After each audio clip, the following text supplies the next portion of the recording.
আজ আমরা মাদারীপুর জেলা নিয়ে কথা বলবো, মানে ঢাকা বিভাগেরই একটা জেলা। হ্যাঁ, মাদারীপুর। বেশ কিছু তথ্য আছে আমাদের কাছে, তাই না? এর নদী, ইতিহাস, ঐতিহ্য। ঠিক, আমরা চেষ্টা করব এর মূল বৈশিষ্ট্যগুলো, মানে আসল পরিচয়টা তুলে ধরতে। আর শুরুতেই একটা দারুণ ব্যাপার আছে। এই জেলার নামটা কিন্তু এসছে বিখ্যাত সুফি সাধক হজরত শাহ মাদারের নামে। ও আচ্ছা, তার প্রভাব নিশ্চয়ই এখানকার সংস্কৃতিতে বেশ গভীর। অবশ্যই। আর শুধু তাই নয়, আমাদের মুক্তিযুদ্ধেও মাদারীপুরের একটা বিরাট ভূমিকা ছিল। সেটা নিয়েও আমরা কথা বলবো। হুম। আচ্ছা, ভৌগোলিকভাবে দেখলে মাদারীপুরের অবস্থানটা তো বেশ গুরুত্বপূর্ণ মনে হচ্ছে। হ্যাঁ, তা তো বটেই। এর একদিকে মুন্সিগঞ্জ, শরীয়তপুর, অন্যদিকে গোপালগঞ্জ, আবার দক্ষিণে বরিশাল বিভাগ। আর নদী, পদ্মা, আড়িয়াল খাঁ, কুমার, এই নদীগুলোতে এখানকার জীবনের অংশ, তাই না? একদম। এই নদীগুলো এখানকার মানুষের জীবনযাত্রা, অর্থনীতি, এমনকি সংস্কৃতি সবকিছুর সাথে জড়িয়ে আছে। বলতে পারেন নদী এই অঞ্চলের প্রাণভমরা। জেলা হিসেবে এর যাত্রা শুরু কবে? ১৯৮৪ সালে। এর আগে তো এটা বৃহত্তর ফরিদপুরের অংশ ছিল। আপনি একটু আগে মুক্তিযুদ্ধের অবদানের কথা বলছিলেন। এই ব্যাপারটা যদি আরেকটু খুলে বলেন, এটা নিশ্চয়ই এখানকার মানুষের জন্য খুব আবেগের একটা বিষয়। অবশ্যই। ৭১ সালে পাকিস্তানি বাহিনীর বিরুদ্ধে এখানকার মানুষের যে প্রতিরোধ, বিশেষ করে গেরিলা যুদ্ধগুলো, সেগুলো ছিল মানে অসাধারণ সাহসের পরিচয়। হুম। তবে এর সাথে দুঃখের স্মৃতিও জড়িয়ে আছে। জেলায় অনেক গণকবর বা সামূহিক সমাধিস্থল খুঁজে পাওয়া যায়। ও। হ্যাঁ, এগুলো সেই ভয়াল সময়ের নীরব সাক্ষী, আমাদের ত্যাগের কথা মনে করিয়ে দেয় সবসময়। এগুলো তো শুধু সমাধিস্থল নয়, এগুলো ইতিহাসের এক একটা পাতা। যদি জনসংখ্যার কথা বলি, প্রায় ১৩ লক্ষ মানুষ বাস করেন এখানে। হ্যাঁ, মোটামুটি তাই।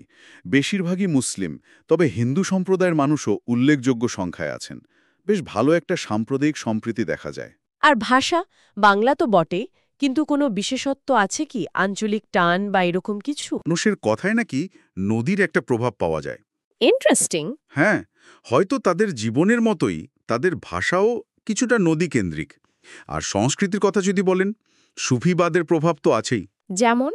ধরুন, বাউল গান, পালা গান, জারি গান, এই লোকসঙ্গীতগুলো এখানকার মানুষের একেবারে প্রাণীর জিনিস। পুরনো দিনের মসজিদ, নানা রকম উৎসব, এসব মিলেই এখানকার সাংস্কৃতিক ঐতিহ্যটা গড়ে উঠেছে।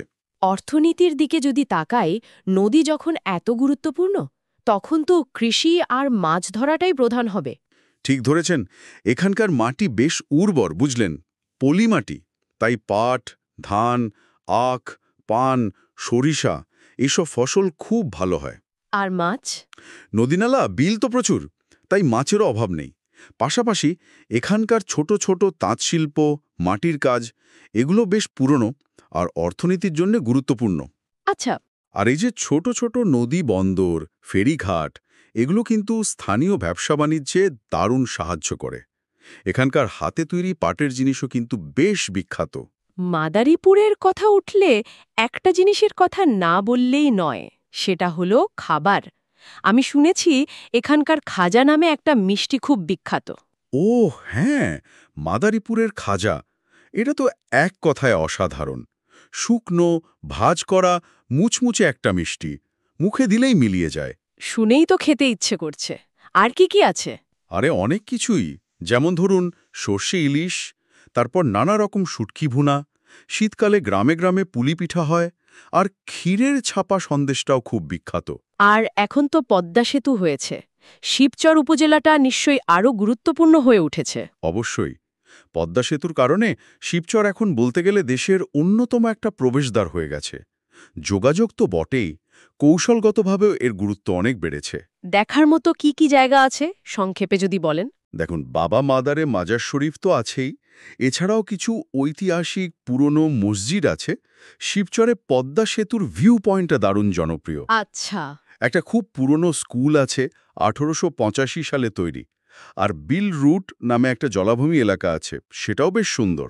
আর এখানকার ঐতিহ্যবাহী অনুষ্ঠান, যেমন ওরস বা নৌকা বাইচ? হ্যাঁ, হ্যাঁ, বাবা মাদারের মাজারে প্রতিবছর ওরস হয়, অনেক মানুষ আসেন।